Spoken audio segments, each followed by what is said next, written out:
did you feel how they couldn't really choke you, couldn't pull you back over? When you're doing this correctly, your hands become free agents. This is the trickiest part of the back escape. This is the absolute hardest part of the back escape. And it's probably the thing that bothers people the most when they roll with me, is they feel like they did everything right and they end up mounted. And then they're like, ah. And then usually, because I've already taught them this, they go, you're right, that's the hardest part. There's a point where my hands are of great defensive value for chokes. And once I pass a certain point, my hands are of no value for defensive chokes. And if I don't put them on the task of defending the mount, I get mounted. Okay, so here's what happens. This is why I'm not having you grip, like death gripping the person. This is what will happen. We go to any tournament and this every single weekend, I guarantee I'm gonna see this transition. If I got to watch all day, I'll see it once.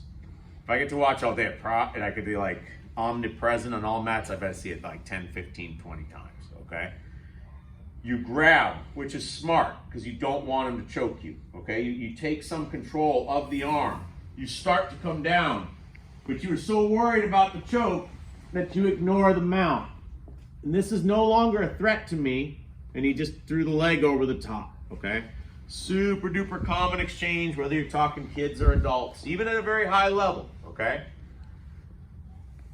As I know that it's no longer a threat, my hands come down, okay? My hands have to come down. Ideally, only this hand is really all I need, but I want you just to have a habit of taking both down. And I want to come down to right below the knee, okay? Now, if he gets to trying to go on mount, I'm just going to block that knee. I want to move away from him. If it's worst case scenario, and this is really worst case, is I got to half guard, okay? There are lots of possibilities from here. Come back. But my main goal when I come down, as soon as my shoulders hit that ground, my hands are down. It's happening simultaneously. Of course, I've done it a lot, right? I want to make sure that leg does not go to mount. I'm going to move my hips away from his hips. I'm trying to do this. I'm not trying to jump up on him. I don't want to be super aggressive here.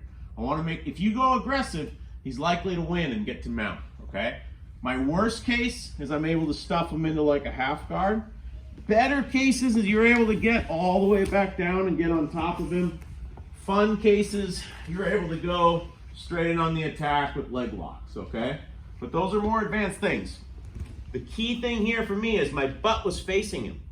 Once I block that knee, I want to turn my butt away from him and try to create as much of a gap between our hips as possible. He is more likely to win the hip battle if I go into him, all right? Give that a try. 1, 2, 3.